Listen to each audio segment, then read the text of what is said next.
Welcome, everybody, to Casting for Two, the podcast, as always, hosted by me. My name is Chris. Thank you very much for checking out today's episode number 222.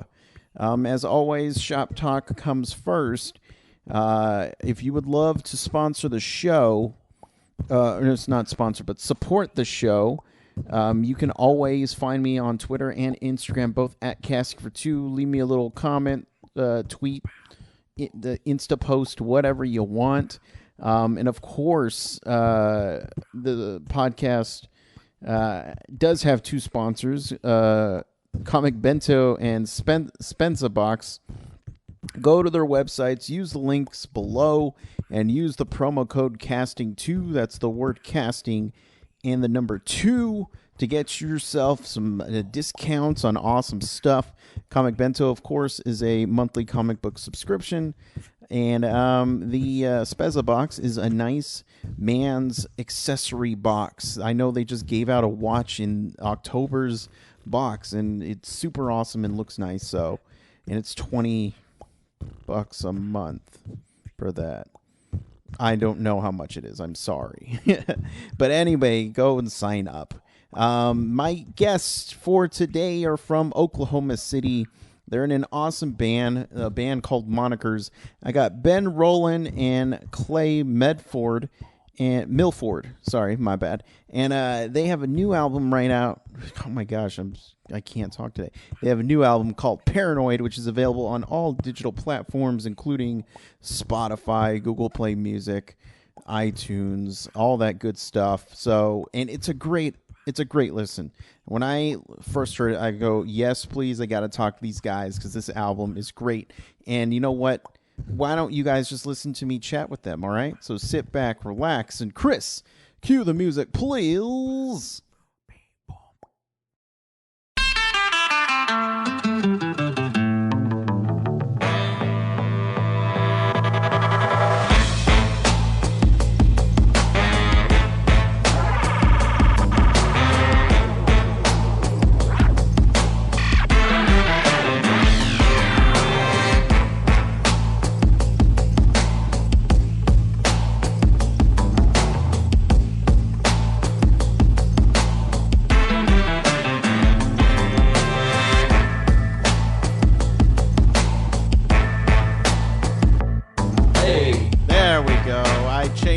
Settings.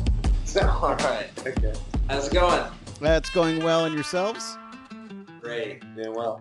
There you go. And so you guys are in Oklahoma?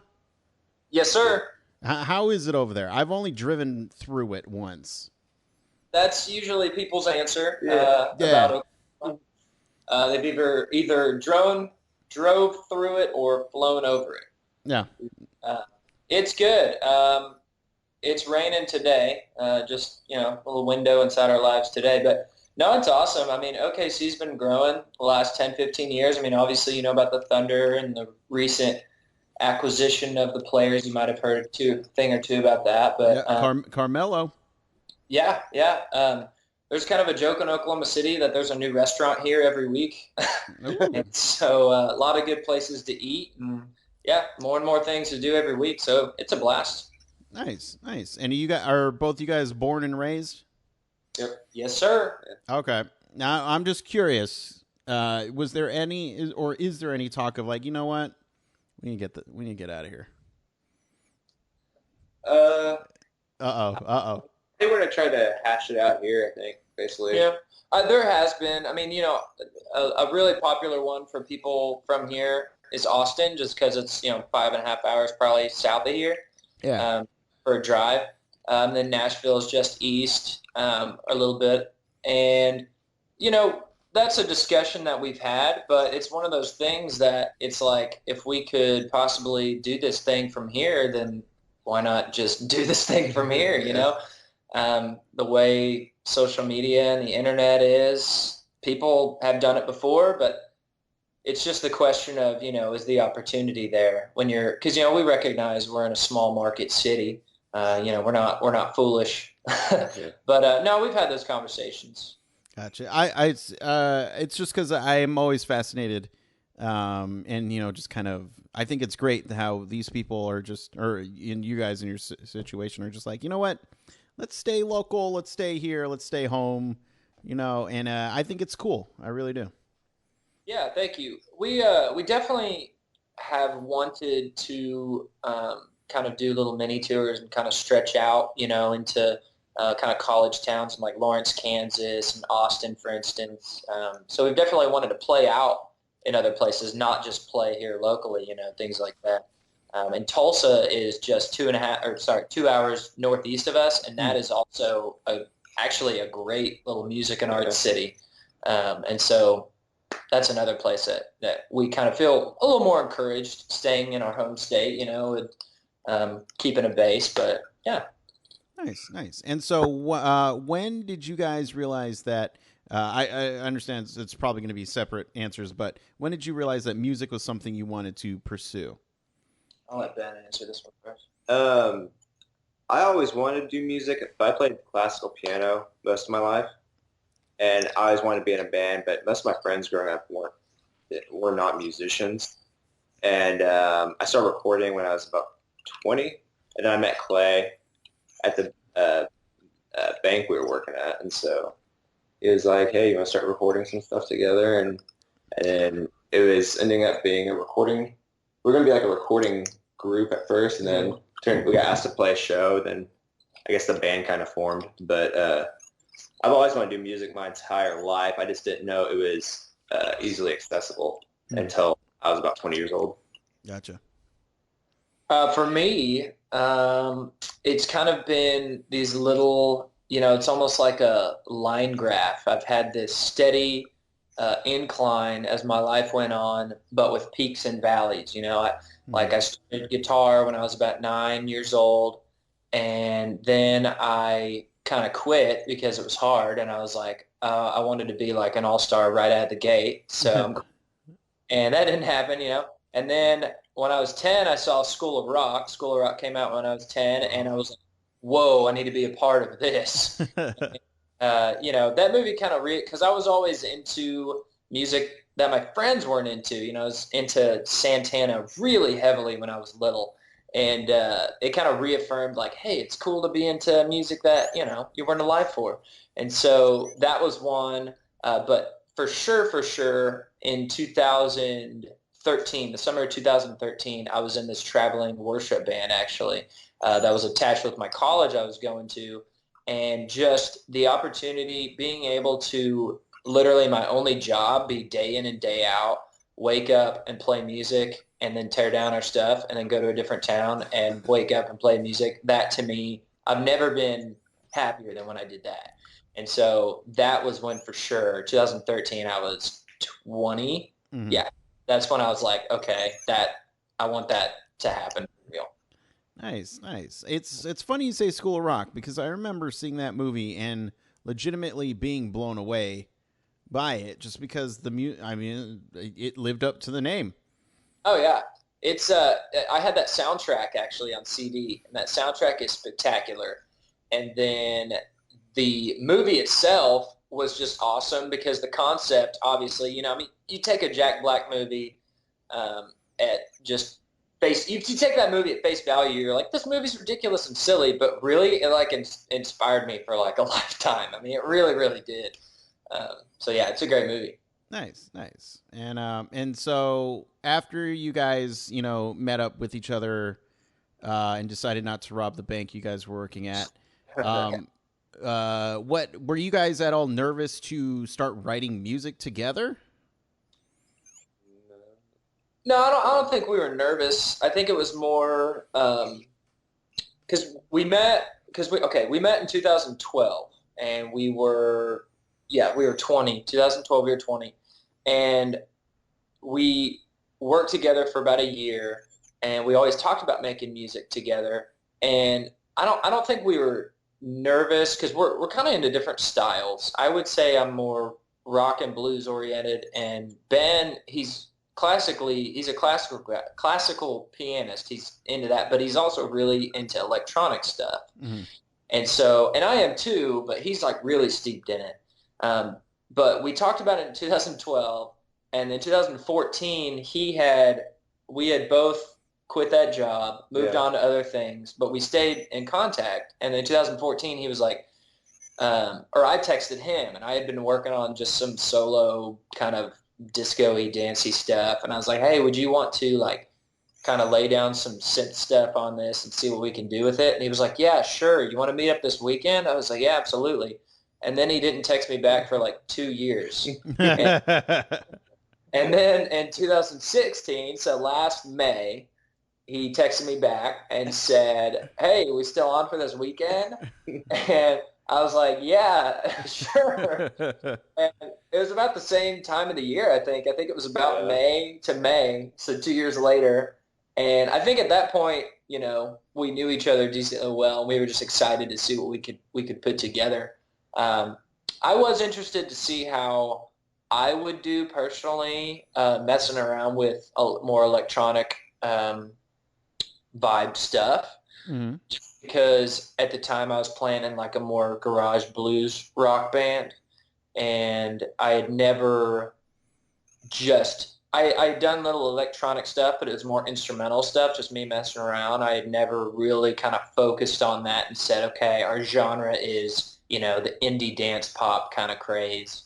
Or that's what we're, you know, trying for. And so I was interested. So I guess I was a little nervous to see, you know, what if I had suck at that? You know, how do I write songs for that? Right. I guess. I was just nervous being, because I've seen Clay play in a lot of bands. I've never played with anybody before or played in front of anybody before we started. And so I was kind of like, well, I mean, hopefully I just don't suck too bad, you know?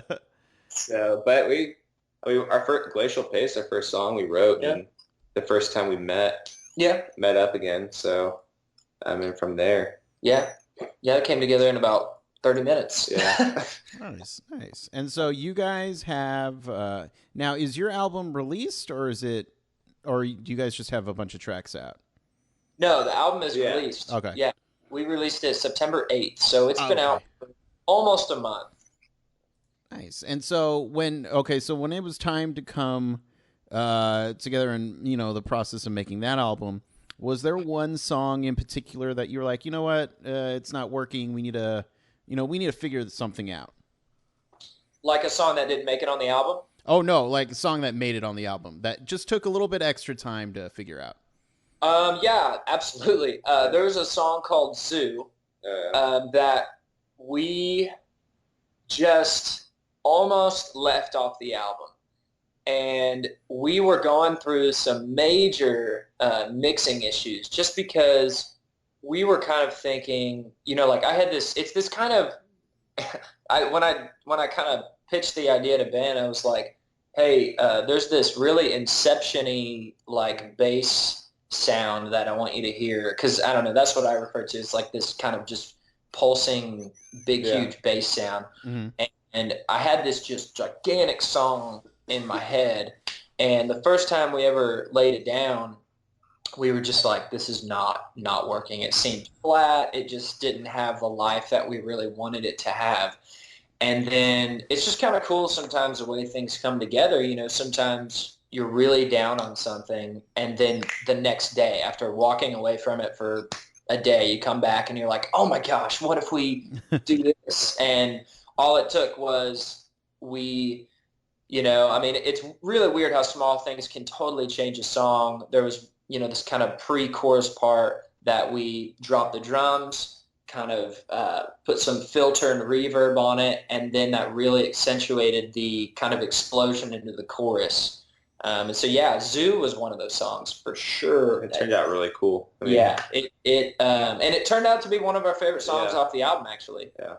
Nice. Now, let me ask the flip of that question. Is there a song that came together super easy, just you don't know how it happened, but it just happened? Glacial Pace, the first song off the album, definitely came together like bam, bam, bam. I had one riff. That's the kind of main riff in the chorus. Mm-hmm. And then we were like, okay, we need something else. Boom, boom, boom. And then we just, that one came together. And I actually wrote the lyrics to the song in about 3 minutes while I was taking a dump. And There we go. and that song was written. There you go. And you know, the melody in the car, maybe 2 minutes, and it was just one of those perfect ones. Like, we had no doubts about that song. We were like, this one's gonna be fun. It's fun to play live. It's really high energy, and I mean, you know, it's one of the ones that we get some good feedback on. You know, like when we were working on it, and also it's kind of fun is and Ben, if I'm spewing too much, I was sitting back. It's kind of fun to see the evolution of your song. You know, the first time we ever cut that song, and the first time we had it on an EP last summer to it now on the album, we really feel like we kind of captured the way we play it live now. Mm-hmm. And so the version that's on the album is the best version of that song. And so we're just in love with it. From day one, we were in love with that. So I think probably Glacial Pace, is the one that just from the first time I showed him that riff to today, it's we've never wavered on the structure of the song. We've never second guessed it. Mm-hmm. Nice. And so, coming from different backgrounds of playing, one of the things I love asking musicians is what their idea of a perfect song is, and there's no right or wrong answers. It could be a song written on a toilet, you know, whichever. Maybe the perfect song is a song you wrote on the toilet. You know, it's no. So then you maybe okay. Go first. I think my perfect song is. Are you talking? This is just open, broad. But yeah, Annie's song. Yeah, it could. Yeah. Okay, to me, when I'm sitting down and I'm thinking I want to write the best song ever, I think the best thing that somebody told me is less is more. So I think you have, like in art, they say sometimes your white space does as much as your color on your art, on your painting or your sketch. So to me, space in a song is key. Like when you listen to Peter Gabriel, for instance, you like hear his songs breathe. You know what I'm saying? But so I think space. But the main thing for me, at least when we're writing a Monikers song, just a killer riff, whether that be, and a lot of people will say that, but just a killer riff that isn't played too much, I guess, would be my answer. It's like one of those parts that you wish it was, somebody listening to it, it's like, man, I wish it was a little bit longer. But if it was a little bit longer, then it wouldn't be the same. Right. Yeah. It would be, yeah. And also I think a great song to me always has a, like, okay, when I listen to the Stones, for instance, when I listen to the Rolling Stones, like you know, you have your verse, chorus, verse, bridge, double chorus format that you could easily follow and make a song that's easy to follow along with. Like, oh, here comes the verse, here comes the chorus, here comes the verse. Mm-hmm. But one thing that I've enjoyed that we do that I've taken from people like the Rolling Stones and like David Bowie is they do this kind of like cut up method where they have this one melody in the verse and then they have your kind of hook, your chorus, but then they have like a totally different melody for verse 2. So you're almost even questioning whether it's actually a verse. And so I think the best song is beautiful in its predictability and its unpredictability, I guess, as well. Sorry, I know I threw a ton at you right there. But because a lot of people would also say, like in rock at least, they're like, oh, it has to have a killer guitar solo.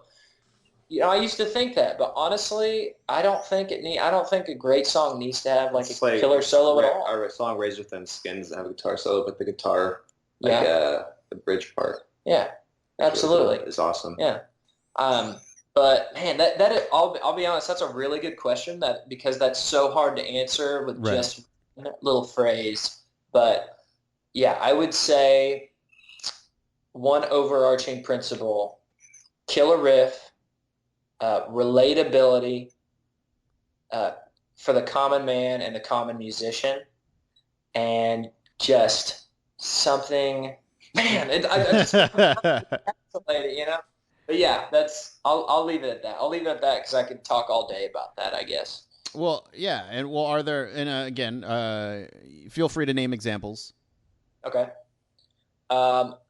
honestly, the most perfect song ever written, I think the most perfect song ever written to me is Big Time by Peter Gabriel. Okay. I love that song. And the reason I love it is, which is kind of, because there's like two camps on songs sometimes. I feel like it's the people that are like, because I know, and rest in peace, Tom Petty. His phrase he used was "Don't bore us, get to the chorus."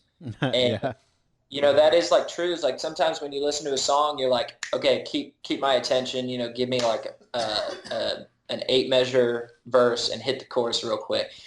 But I think the reason that Big Time is so good is he like just teases you without that big time hook. You know what I mean? When those background singers come in, that big time, they kind of tease you for like a minute and a half straight. Like they don't hit that hook for a while. And then when they finally do, it's just glorious. But yeah, and so and that song has pretty much everything I was talking about. It has your kind of great hook. The guitar is nice and clean and chimey. There's plenty of space between the instruments. It has that relatable, easy to sing chorus. Because unless you're into really experimental music, a lot of people really enjoy a chorus that you can't forget. Something that is good, because that song is even, it's the chorus is simple, but when you read through the lyrics, it's actually this commentary on life and excess, kind of living in excess and things like that. And so it's okay. I'm going to change my answer, Chris, because I think a great song lyrically, there it is. I unlocked it. A great song lyrically, at least, is a relatable, catchy song that's easy to forget, but when you peel back a layer, it actually means more than what you think it means. Boom. I'm going to stick with that answer. All right. Fine. Locked in. Yes, lock it in. And Ben, mine's it's pretty simple. I like a song that has, we both kind of like spacey stuff. Yeah. Mm-hmm. But I like lots of elements, not at one time, but throughout the song, different kind of sounds and instruments and just random things you wouldn't expect coming in and out. Little musical Easter eggs. Yeah. And so that's how I kind of like in music. And then I like a lot of our songs because they're just not this, it doesn't repeat itself over and over and over and over again. Yeah. That kind of bugs me. But I didn't go into as much detail as. No, I'm sorry, Chris. Clay, broadcasting major? Yeah. He's a broadcasting major. Okay. I'm definitely not. How dare you guys talk on my audio podcast? Yeah. No, I was chatting with somebody earlier who was just, I'm sorry I talk so much. I'm like, dude, that's the point of the show. That's true. Like, I'm apologizing to Ben. Like, sorry, I don't want to like. I like letting Clay do most of the talking. No, it's all good. It's all good. But for the people at home who would like to pick up the new album, keep in contact with everything that you guys do, where can they do that? Okay, so it is out digitally right now on Spotify. It is on Google Play. It is on Apple Music. It is on iTunes. It is on Tidal.